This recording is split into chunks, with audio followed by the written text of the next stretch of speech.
नेता के साथ मैं खड़ा था, वो गुफ्तार के गाजी बहुत अच्छे हैं, यकीनन मैं उनको बड़ा भाई मानता था, गार्जियन मानता था उनको, उनसे उनसे बहुत ही बेपनाह उनका इज्जत एमआईएम करता में था। लोग होते हैं तो उन्हें डायरेक्ट टिकट चाहिए होता है, वो भी एमएलए का। चाहे असद इकबाल की बात करें या नफीस हैदर की बात करें या हाफिज महबूब साहब की बात करें, लेकिन जब कांग्रेस में आप लोग आए हैं तो यहाँ तो आप लोग को टिकट नहीं चाहिए। यहाँ के उपाध्यक्ष तो कोई प्रखंड अध्यक्ष की पद तक आप लोग मैंने खुश 4 हैं। एमएलए, वो खुद उनको छोड़ के 4 एमएलए जीते, उनको नहीं संभाल सके और हम जैसे छोटे कार्यकर्ताओं को नहीं संभाल सका तो आप था। वो एक कंपनी, वो एक प्राइवेट कंपनी की तरह उसको यहाँ सीमांचल में चला रहा है। 2019 में जब चुनाव हुए तो उसके लोकसभा चुनाव के लगभग 5 से 6 दिन पहले लोहागड़ा हाट में एक नुक्कड़ सभा थी जिसमें आप बोल रहे थे कि मौजूदा कुर्सी पर जो सांसद बैठा है वो बहुत निकम्मा व्यक्ति है, उन्हें आप फोन करेंगे तो वो आपको रिस्पॉन्स नहीं देता, यहाँ तक कि मुखिया समिति जिला परिषद को महत्व नहीं देता, तो आम जनता को क्या दे। और आपने ये भी कहा था कि कांग्रेस जो है यही भाजपा की माँ है। तो उस समय के असद इकबाल के उस बयान को और आज जो आप बातें कह रहे हैं, बहुत गैपिंग, बहुत फर्क लग रहा है। इसके पीछे हम की डॉक्टर क्या? जावेद साहब के बगल में पहुंचा, कसम खुदा की भैया मैंने आज तक इससे बेहतरीन इंसान और इतना अच्छा नेता देखा ही नहीं। वही असद इकबाल साहब है जो 2020 में एमआईएम के साथ थे, तो ये टिकट की दावेदारी कर रहे थे और ठाकुरगंज विधानसभा से टिकट के परवेल दावेदार थे। हम लोगों ने एमआईएम पार्टी को 2015 से सीमांचल की सरजमी पे उनको सींचा है, घर घर तक इनके पार्टी के झंडों को लेकर अवाम के बीच तक गया था। डॉक्टर जावेद साहब खुद लेकर आए हैं या आप जैसे लोग जो उनके साथ जुड़े हैं उसके बाद ये बदलाव आया? मैं अपनी दावेदारी पेश किया था ठाकुरगंज विधानसभा से अपने कैंडिडेट के लिए। यहाँ दावेदारी पेश करेंगे क्या? आपने कहा कि अगर आला कमान का जो भी फैसला आएगा उसे तस्लीम किया जाएगा, तो एमआईएम के भी आला कमान ने जो फैसला लिया था तो वहां फिर तस्लीम करने में क्या दिक्कत? क्योंकि मैं कहा कि आप जहां हो वहां आप जैसे लोगों की कदर नहीं है, वहां आपकी काबिलियत की कदर नहीं है, ऐसे लोगों के पास रहने से कोई फायदा नहीं है। हम लोगों को टास्क दिया जाता था कि अगले बंदे का इमेज को कैसे खराब किया जा सकता है, उन पर तरह तरह की इल्जामात लगा के उनके फेस वैल्यू को कैसे खराब किया जाए, ये प्री प्लान का हिस्सा था।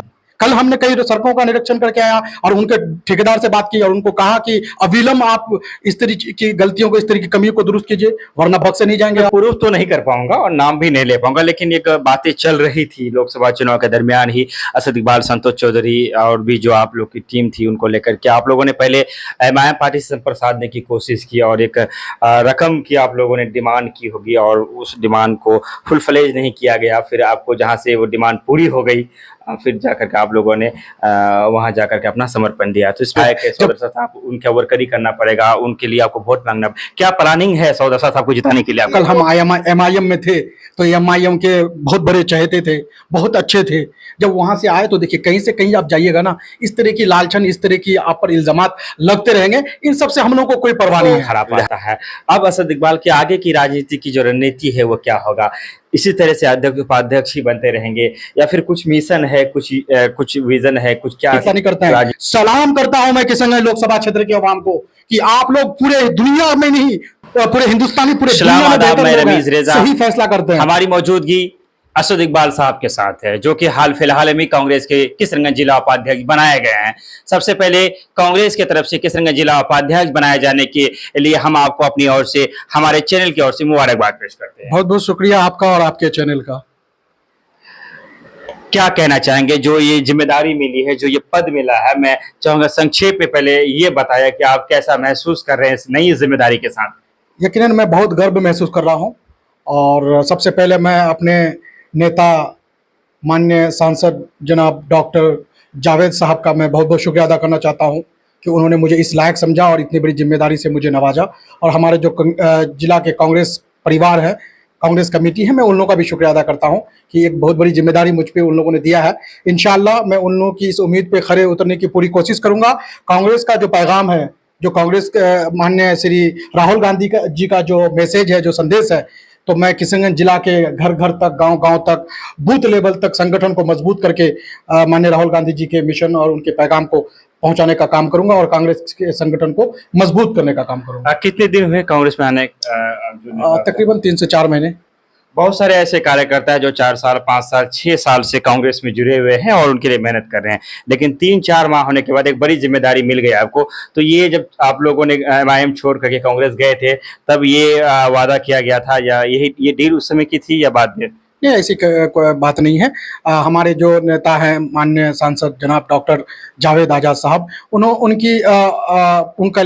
बहुत बहुत शुक्रिया कि सर ने हम लोगों पर इतनी भरोसा हम पर किए हैं। इंशाल्लाह उनके भरोसे पर खरे उतरेंगे। बहुत बहुत शुक्रिया सर का। और यकीनन सर से जब हम लोग मिले, बहुत ही सादगी इंसान है, सादगी भरा इंसान है, बहुत ही माय डियर इंसान है, काफी डाउन टू अर्थ इंसान है। आज उनके बारे में जो हमारे विपक्षी पार्टियों ने उनका जो एक इमेज समाज में फैलाने का काम किया है, उससे और जो जेन्युइन जो है, काफी जमीन आसमान का फर्क है। चलिए उस पर भी हम आएंगे, लेकिन सबसे पहले ये हम आपसे पूछना चाहेंगे कि 2024 के जो लोकसभा चुनाव, उसके बाद उसके पहले के जो जावेद साहब थे और उसके बाद के जो डॉक्टर जावेद है, काफी गैप लग रहा है। उनके विरोधी भी कह रहे हैं कि बदलाव तो बंदे में आया है। तो ये बदलाव डॉक्टर जावेद साहब खुद लेकर आए हैं या आप जैसे लोग जो उनके साथ जुड़े हैं उसके बाद ये बदलाव आया? नहीं नहीं, पहले भी सर काफ़ी एक्टिव थे।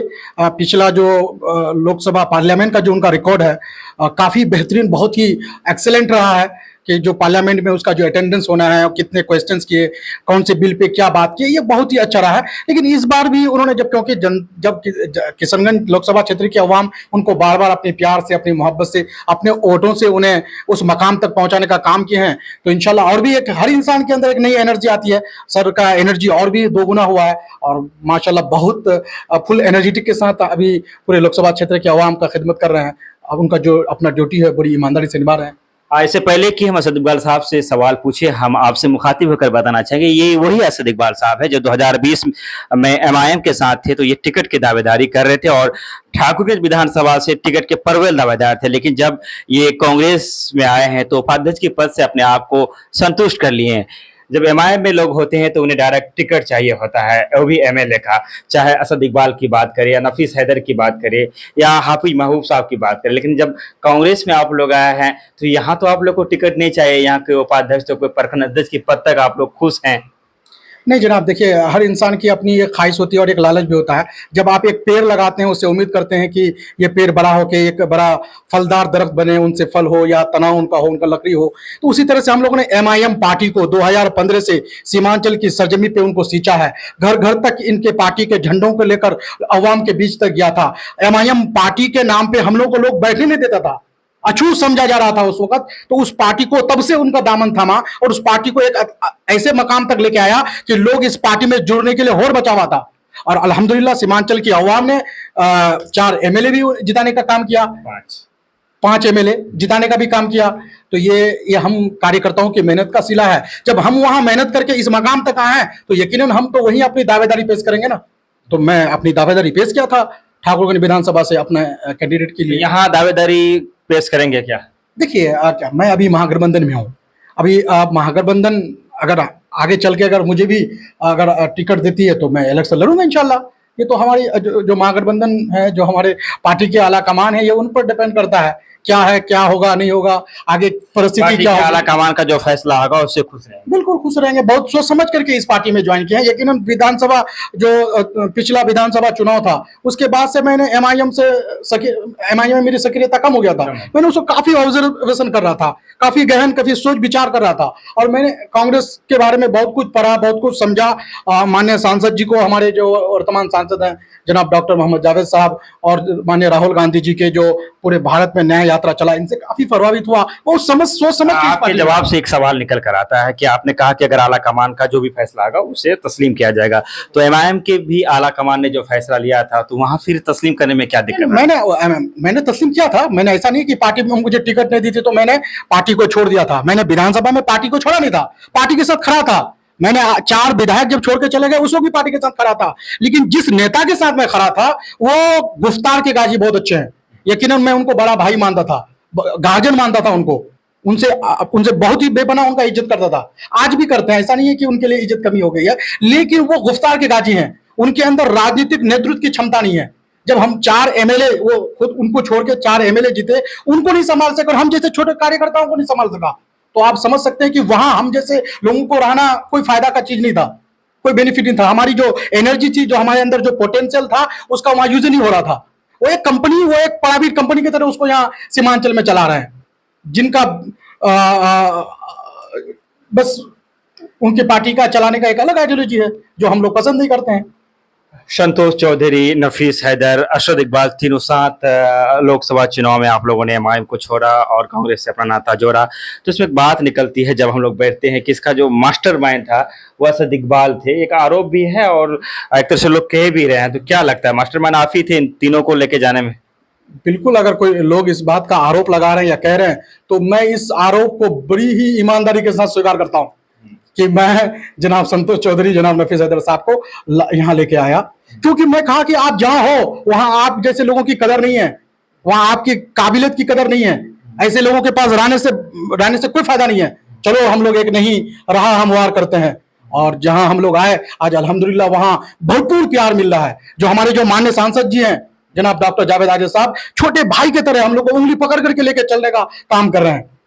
लेकिन जहां हम लोगों ने अपनी वक्त, अपनी मेहनत, अपनी पसीने की पैसे भी खर्च किया, वहां हम लोगों को कुछ नहीं मिला। जब मुझे यहाँ आने का कि मैंने सोचा कि असद इकबाल साहब से अब मुझे इंटरव्यू लेना है, तो मैंने थोड़ी सी आपकी चीजों को खंगालना शुरू किया। तो 2020 में जो लोकसभा विधानसभा के जब चुनाव हो रहे थे, नहीं लोकसभा के जो 2019 में जब चुनाव हो रहे थे, उसके लोकसभा चुनाव के लगभग 5 से 6 दिन पहले लोहागड़ा हाट में एक नुक्कड़ सभा थी जिसमें आप बोल रहे थे कि मौजूदा कुर्सी पर जो सांसद बैठा है वो बहुत निकम्मा व्यक्ति है, उन्हें आप फोन करेंगे तो वो आपको रिस्पॉन्स नहीं देता, यहाँ तक कि मुखिया समिति जिला परिषद को महत्व नहीं देता, तो आम जनता को क्या दे। और आपने ये भी कहा था कि कांग्रेस जो है यही भाजपा की माँ है। तो उस समय के असद इकबाल के उस बयान को और आज जो आप बातें कह रहे हैं, बहुत गैपिंग, बहुत फर्क लग रहा है। इसके पीछे की क्या जो बातें हैं? देखिए, यकीनन अगर मैं इसको बोला भी हूं, तो पहले मैं जहां था ना, वहां इस तरह की प्रोपेगेंडा बाय प्लानिंग फैलाया जा रहा था। हम लोगों को बंद कमरे में हम लोगों को टास्क दिया जाता था कि अगले बंदे का इमेज को कैसे खराब किया जा सकता है, उन पर तरह तरह की इल्जामात लगा के उनके फेस वैल्यू को कैसे खराब किया जाए। ये प्री प्लान का हिस्सा था। जहां हम थे वहां बंद कमरे में इस तरह की चीजें हमें बताया जाता था। लेकिन जब हमारे जब सांसद जी जनाब डॉक्टर जावेद साहब के बगल में पहुंचा, कसम खुदा की भैया, मैंने आज तक इससे बेहतर इंसान और इतना अच्छा नेता देखा ही नहीं।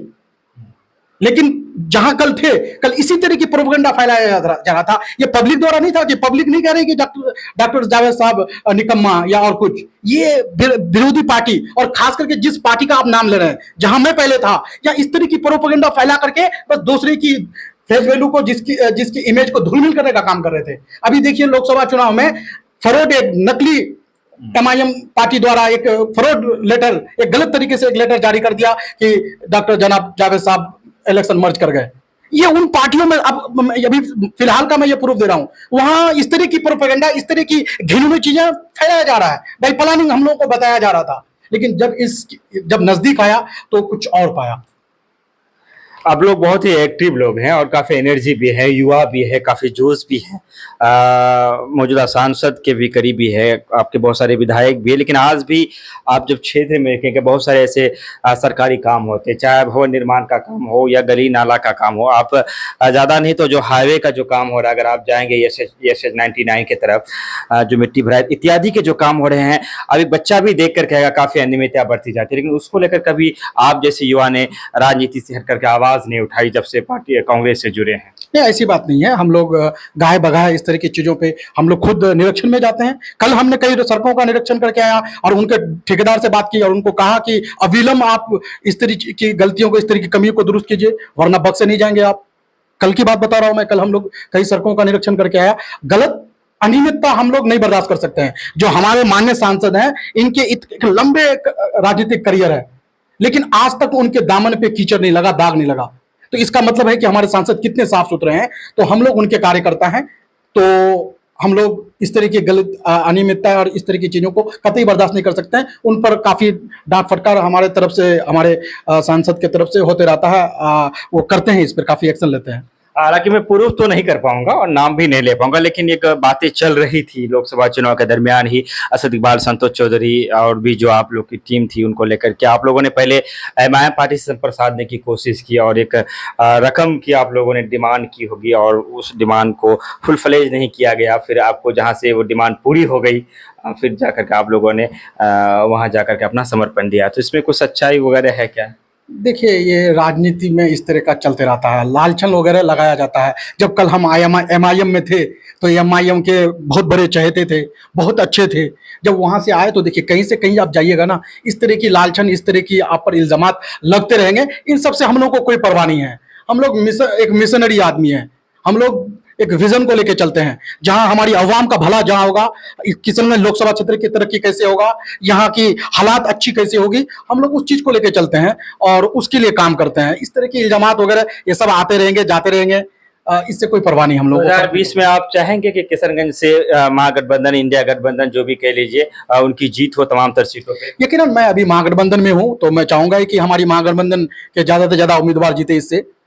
आप चाहते हैं कि महागठबंधन के उम्मीदवार जीते, तो इसके लिए आपको ठाकुरगंज में भी जो आपके महागठबंधन के विधायक है सौदरसा साहब, उनके वर्करी करना पड़ेगा, उनके लिए आपको वोट मांगना। क्या प्लानिंग है सौदरसा साहब को जिताने के लिए आपके वो पास? तो उस वक्त वर्तमान सिचुएशन क्या होता है, उस वक्त का प्रेजेंट सिचुएशन क्या होगा, परिस्थितियां क्या बनेगी, क्या हमारे महागठबंधन के विधायक को हम जैसे कांग्रेस के छोटे कार्यकर्ताओं की जरूरत होगी या नहीं होगी, वो तो वक्त की बात है। अगर हमारे महागठबंधन के जो भी विधायकगण या नेतागण है, अगर हम लोग को याद करेंगे तो फिर हम लोग उसके लिए काम करेंगे। पार्टी में अक्सर चीजें होते हैं ना कि हमें पार्टी देखना है, हमें ये नहीं देखना है कि कौन हमारे नेता है। नेताजी ना भी याद करे तो पार्टी के लिए तो आपको उनका काम करना चाहिए।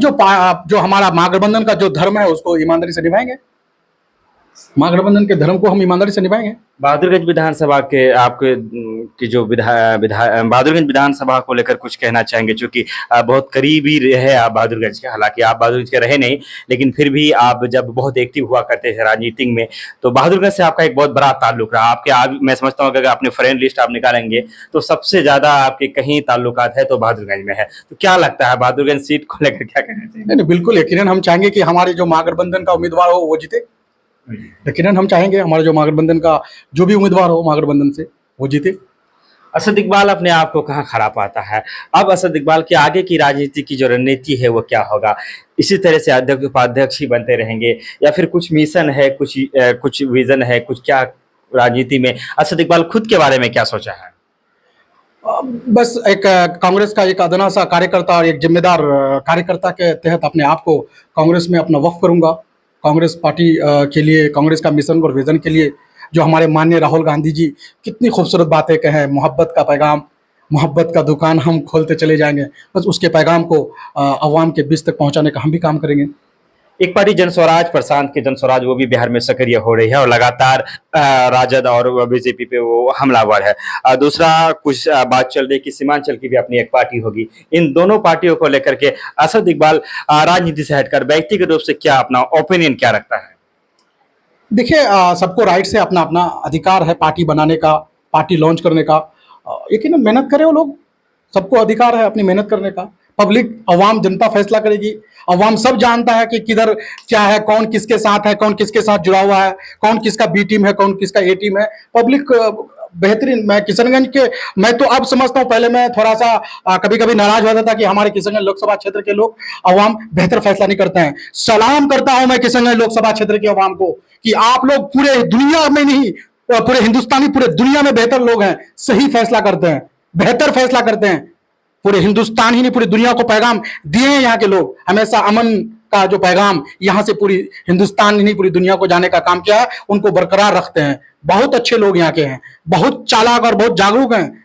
मैं यही कहूंगा हमारे किशनगंज लोकसभा क्षेत्र के अवाम के लिए, आप लोग इसी तरह से बेहतर और अच्छे फैसले करते रहें। इंशाल्लाह किशनगंज लोकसभा क्षेत्र काफी लंबा हो रहा है, इसलिए हम चाहेंगे कि संक्षेप में दो सवाल है जो जनता हित के लिए है, उस पर बात होना बेहद जरूरी है। सबसे पहला सवाल, स्मार्ट मीटर को लेकर के लोग काफी परेशान है और लोग तरह तरह की बातें सामने आ रही है। क्या स्मार्ट मीटर क्या है, लगाना चाहिए, नहीं लगाना चाहिए, इसको लेकर असद इकबाल क्या कहना चाहेगा? स्मार्ट मीटर ये तो गवर्नमेंट का प्रोजेक्ट है, लेकिन मैं पूरे अवाम से कहना चाहूँगा कि इसको आप मत लगाएं। इनके लिए हम लोग अपनी आवाज़ को बुलंद करें। यकीनन सरकार का प्रोजेक्ट है ये, लेकिन हम उसके लिए आवाज़ बुलंद करें, क्योंकि ये स्मार्ट मीटर लगने से हमें काफ़ी नुकसान है। जो खास करके जो गरीब, किसान, मजदूर तबके के लोग हैं, उनको बहुत परेशानी होने वाला है। एक तो ये ऑनलाइन बिल पे करना होगा और ये आनन फानन बिल दिया जा रहा है। आप ये मानते हैं कि स्मार्ट मीटर सही नहीं है, लोगों के लिए हानिकारक है? बिल्कुल ये हानिकारक है, और अगर कोई जबरदस्ती लगाने की कोशिश कर रहा है तो मैं किशनगंज के अवाम से कहूंगी उसको घर में पकड़ उसको बैठा दीजिए और अपने नजदीकी थाना और अपने नेताओं को खबर कीजिए। असद इकबाल ने कहा कि अगर कोई जबरदस्ती लगाने का प्रयास करता है तो आप उनके साथ हैं, खड़ा रहूंगा लेकिन अगर वहाँ, क्योंकि ये हम आवाम के लिए नुकसान है। ये जो स्मार्ट मीटर आया है, यहाँ सरकार स्मार्ट सिटी बनाने का और तरह तरह के वादा करते हैं, उसको पूरा नहीं करते। आप स्मार्ट मीटर लगाने में लगे हुए हैं, जहां आम आवाम का पॉकेट खाली करने का काम कर रहे हैं। तो इसलिए मैं कहना चाहता हूं कि कोई ना लगाए, इसके लिए अपनी आवाज को बुलंद करें, इसके लिए जन आंदोलन शुरू करें हम लोग। सरकार को फिर इस फैसले को वापस लेना पड़ेगा। आखिरी सवाल, जमीन सर्वे को लेकर भी लोग काफी तरह तरह की धार्मिक कहीं की बातें आती है, लोग फोन करते हैं कि पैसे वैसे की बात भी चल रही है और लोग मैंने कागज उगज लेकर दौड़ रहे हैं। जो कुछ भी जानकारी हो जमीन सर्वे को लेकर हम चाहेंगे कि उसे जरूर आप समझें। देखिए, मैं सबसे ये कहना चाहूंगा कि आप ज्यादा परेशान ना हो इसको लेकर के। आप अपनी कागजात को सही करें, जो भी कागजात आपसे मांगा जा रहा है उसको दुरुस्त करके उसको दें। इसके दौरान अगर कोई आपसे रिश्वत मांगे, बहुत परेशान करे, चाहे वो सर्वे अमीन हो, चाहे वो कर्मचारी हो या कर्मचारी के दलाल हो या सीओ हो, इस तरह के कोई भी लोग इस तरह के करें तो आप हम लोगों को खबर करें। हमारे जो कांग्रेस महागठबंधन के जो कार्यकर्ता है, जो नेता हैं, उनसे संपर्क करें। इंशाल्लाह आप लोगों के लिए हम लोग खड़े उतरेंगे। लेकिन आप लोग ज्यादा परेशान ना हो। यह सर्वे एक लंबा अभी चलेगा, अभी तकरीबन 1 साल तक ये सर्वे चलेगा और इनको 3 फेज में होना है। एक बार में नहीं होता है, 2 बार में करेंगे, 2 बार में नहीं होगा, 3 बार में करेंगे। इनके बहुत सारे प्रोसेस हैं। लेकिन मैं ये कह रहा हूं कि आज जो अफरा तफरी का माहौल बना हुआ है, आप जो जाकर के अंचल कार्यालयों में जाकर के भीड़ लगाए हुए हैं और दलालों के जो चुंगल में फंस रहे हैं, दलालों को आनन फानन में उनके मुंह मांगा रुपए दे रहे हैं, इनसे आप मत दीजिए, अपने रुपए को बर्बाद मत कीजिए। आपका सारा चीजें सब कुछ ठीक होगा। लेकिन आप ये है कि जो भी उनका प्रोसेस है उनका जानकारी जरूर लें अपने, और इसको आप ऑनलाइन भी कर सकते हैं। ये बहुत अच्छा है कि उसका वेबसाइट आज हम लोगों ने सोशल मीडिया में भी डाल दिया। आप उसको लेकर के जितने भी सीएससी वाले हैं, सीएससी जो चलाने वाले हैं, जो कंप्यूटर के दुकान है, आप जाकर के वहां ऑनलाइन भी आप अपना डॉक्यूमेंट जमा कर सकते हैं, ऑफलाइन भी कर सकते हैं। आप ऑनलाइन कीजिएगा तो आप वक्त ब वक्त आप उनको चेक भी कर सकते हैं कि क्या अपडेट है, क्या है, नहीं है। आपको सारी चीजें, वो जो वेबसाइट आज जो जारी किया गया उसमें सब कुछ आप देख सकते हैं। आपका मोटेशन का क्या स्टेटस क्या है, आपका केवाला क्या है, आपका जमीन का नक्शा का क्या कहाँ है, क्या है, नहीं है, सारी चीजें वहां अवेलेबल है। परेशान होने की जरूरत नहीं है। किसी तरह का कोई भी दिक्कत हो तो आप लोग हम लोग से जरूर संपर्क करेंगे। इंशाल्लाह हम लोग आप लोगों के साथ खड़े उतरेंगे। आखिरी सवाल की, बहादुरगंज टू टेरागाज का जो रोड है वो काफी भीषण मामला था और वो टेंडर हो चुका है। डीएम साहब ने उनका सर्वे भी किया था। इसमें किसका रोल है, सांसद जी या वहां का स्थानीय विधायक का? यकीनन हमारे जो हमारे महागठबंधन के नेता हैं, जो हमारे सांसद हैं, विधायक हैं, इन लोगों का यकीनन हमारे सांसद का एफर्ट है इसमें। ज्यादा प्रयास किस खरा, विधायक जी सांसद जी? देखिए, हम इतना तो गहराई तक नहीं जानते हैं, लेकिन सांसद और विधायक के प्रयास से ही इस तरीके की काम होता है। चलिए, हम अब आपसे विदा ले लेंगे। हमारे साथ जिला कांग्रेस किशनगंज के उपाध्यक्ष जनाब असद इकबाल साहब थे। कई सारे सवाल और जवाब पर बातचीत हुई, वार्तालाप हुई। इसको लेकर के आप क्या कुछ कहना चाहेंगे? स्मार्ट मीटर के इस मुद्दे को आप जरूर ख्याल रखेगा और इन्होंने स्मार्ट मीटर को लेकर जो कहा है, इस कटिंग को आपसे जरूर रखेगा। क्योंकि कभी कभी होता है सियासत हम पर कुछ इस तरह एहसान करती है, आंखें छीन कर चश्मेदार करती है। स्मार्ट मीटर को लेकर मैंने ये शायरी क्यों कहा, इसे आप अभी नहीं कुछ माह पहले आप समझ सकते हैं। बहरहाल हम आपसे विदा लेते हैं। धन्यवाद, शुक्रिया, आदाब।